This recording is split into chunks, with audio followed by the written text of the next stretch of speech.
Why do they always say that before a mission? Of course it's routine, you haven't done anything yet. It's everything that happens along the way. The choices you make, the paths you choose, that turn the routine into anything but. Of course, that's how it started. A routine mission, answering a distress call. And look where that got me. We were testing out the Normandy, Captain Anderson's new ship, when the distress call came in. An Alliance patrol on Eden Prime had been attacked. They'd seen something they couldn't explain. And whatever it was massive. I hit the ground with my lieutenant, Kaidan Alenko. A good kid, loyal, by the book, with a talent for biotics. We came across the lone survivor of the patrol, Gunnery Chief Ashley Williams. A soldier to the core. Tough, disciplined, ready to take on whatever came her way. Ashley joined up with us and took us to the spot where she lost her squad. That's when we saw it. The ship. Like nothing I'd ever seen. It was massive, scorching the colony and everything around it as it blasted away. We followed the path of destruction to an artifact, a beacon left by a long-dead race called the Protheans. The colony had dug it up, and whoever attacked them had tried to take it. Lieutenant Alenko made the mistake of getting too close. Hit him with some type of energy. I grabbed him and threw him out of the way. That's when it hit me. Hard. Every muscle in my body went rigid. I couldn't move, could barely breathe. Everything went black. And then I saw something. A vision. Dream. A nightmare. By the time I woke up, we were halfway to the Citadel on our way to meet the Council.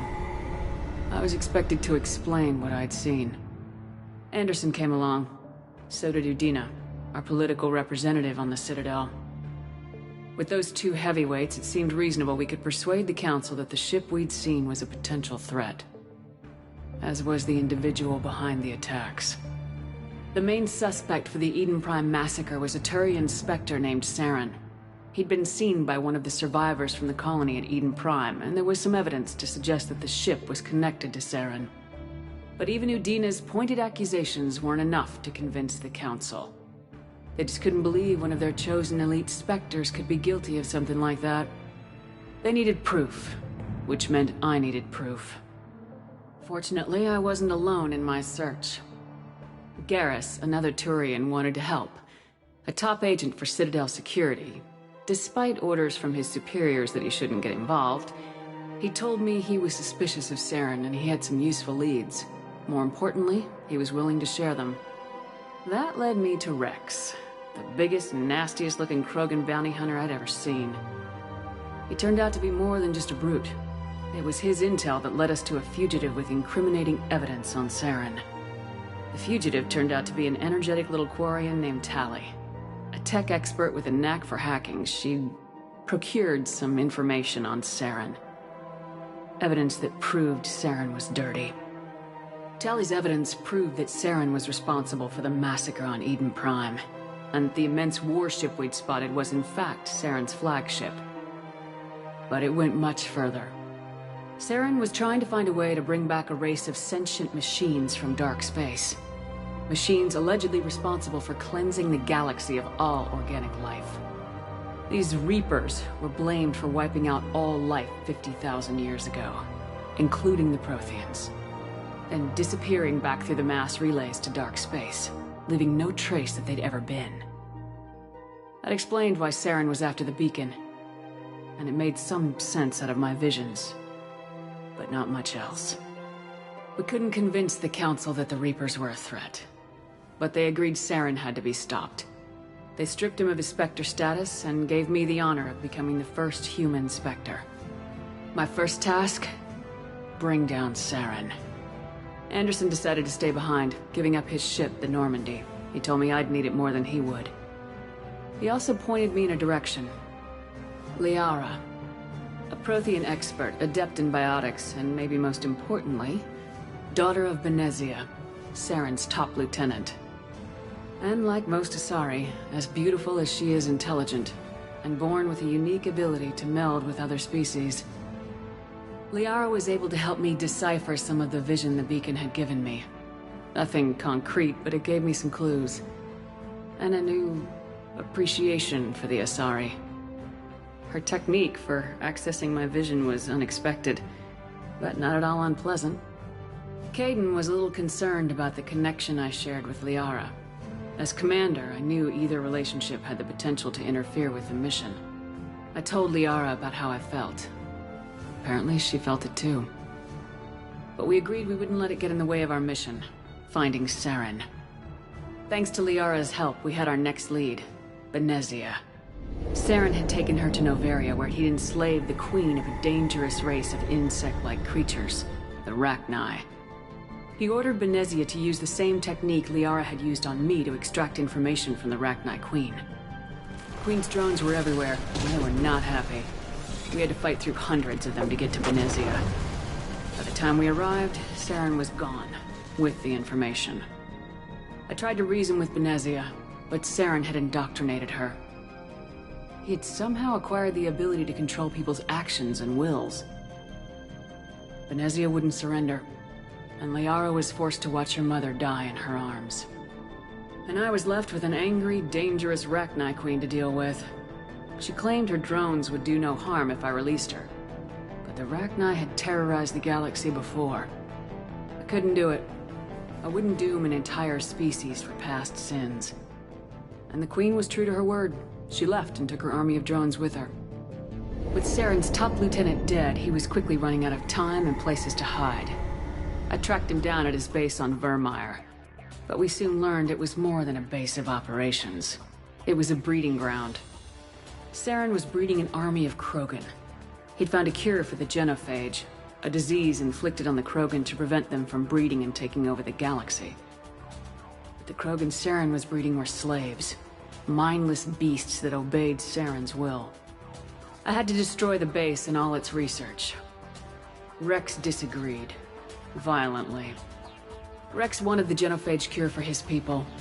I tried to convince him to help me destroy it, that these Krogan weren't real. But he wouldn't back down. Fortunately, Rex is smarter than he looks. He realized this wasn't the way to help his people, and that Saren was the real threat.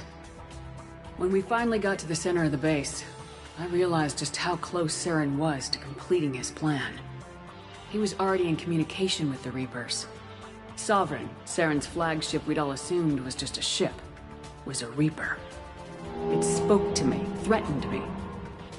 I could feel the menace it had for every living thing. It wanted me dead. It wanted us all dead. And I knew it was capable of doing just that. What I couldn't understand was why Saren would help it. But there was no time to think about it. Sovereign knew where we were. We had to destroy the base and get the hell out. I split my team into 2 squads, sending Ash with one and Kaidan with the other as a distraction. We had a nuke and we planned to use it. Before we could detonate the bomb, Saren showed up. We fought. I stalled him to make time for my team. And in talking to him, I realized the truth. It wasn't Saren who was indoctrinating everyone. It was Sovereign, the Reaper. And Saren was in deeper than all of them. He tried to convince me he was still in control. Said he'd found a way to reduce the Reaper's influence, but he was kidding himself. Or believing the lies Sovereign was telling him. Before I could convince him to stop, he ran, leaving me just seconds to extract my squad mates. I tried, but it wasn't fast enough. I could only save one of them. Ash was a good friend, and a great soldier. But I had to choose, and I chose Kaidan. That was the last time Saren would slip away from me. I knew then, the next time we met, one of us would die. With my team mostly intact, we chased Saren and his army to Ilos, a long-lost planet that had once belonged to the Protheans. As we prepared for what we knew would be a desperate fight, I spoke to my crew. We were just one ship, against Saren's growing army. I assured them all that despite the odds, we could defeat him. But Liara saw through my words. She knew I was hurting after Ash's death. She could sense my doubts. We both knew this mission could be our last. Until that moment, we put our feelings aside for the sake of the mission. But why wait? We gave in to each other. And it was perfect. While it lasted. We arrived on Ilos close behind Saren. Once on the planet, we discovered a Prothean databank that helped me put the final pieces of my vision together. The Reapers had come 50,000 years ago, and every 50,000 years before that, each time purging the galaxy of life. The Protheans had fought and died like every species before them, but a few survived long enough to leave a parting gift. The Protheans had discovered that the Citadel was the key to controlling the mass relays. By sabotaging the Citadel, they found a way to close the relays to dark space, slowing the Reapers' return, giving us the time we needed to find a solution to stop the Reapers once and for all. Saren knew this. He was leading his army to take control of the Citadel and re-establish the relays to dark space, bringing the waiting Reapers here to destroy us all. We followed him to the Citadel. It was intact, but heavily damaged. He'd caught the Council fleets by surprise, and they were only now regrouping. And with Sovereign as his flagship, there was little hope that the fleets could counterattack with enough strength to take back the Citadel. But Saren was done running, and I was done chasing him. As the Alliance and Council fleets battled Saren's army outside the Citadel, I cornered the Turian bastard in the Citadel tower and confronted him. He died believing that the Reapers would save him. As I fought to regain control of the Citadel, the Council's flagship, the Destiny Ascension, fell under attack. Despite Saren's death, Sovereign and Saren's army continued to fight. The Council was aboard the Destiny Ascension and they were requesting assistance. But I knew in order to help them, I would have to put our human Alliance fleet in jeopardy. The Council had to be saved. They represented the hearts and minds of the galactic community. Without them, the fleets would be in disarray. Even with the Citadel back in my control, Saren defeated and the Normandy leading the combined galactic fleet. The battle against Sovereign, a single Reaper, was relentless. It took the combined fleets of humanity and the other races, but in the end, Sovereign fell. But the costs were immense. While humanity's efforts in the war earned us our first seat on the Council, it was a hollow victory. The Reapers were still out there. I knew the fight was far from over, but as the one who'd led the fight against Saren, I was given new responsibilities.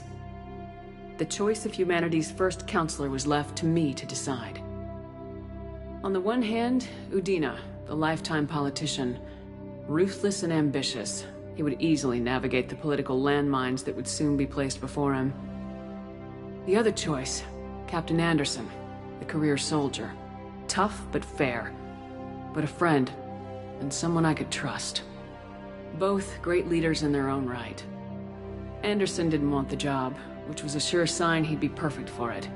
No ambition to get in the way. The war was over. The threat had passed. In time, the Council would rebuild itself. The Citadel could be repaired. Even the pain of lost friends would fade. But none of that mattered if the Reapers were still out there. And if they were all as powerful as Sovereign, we had to find a way to stop them. I had to find a way. I gathered my crew, took my ship, and went in search of answers. Officially, the Council would only say I was assigned cleanup duty, routing out any remnants of Saren's army.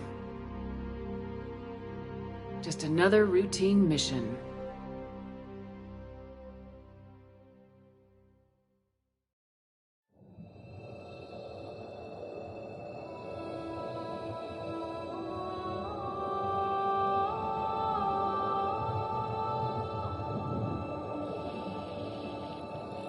Commander Shepard has been recovered. The Lazarus Project will proceed as planned.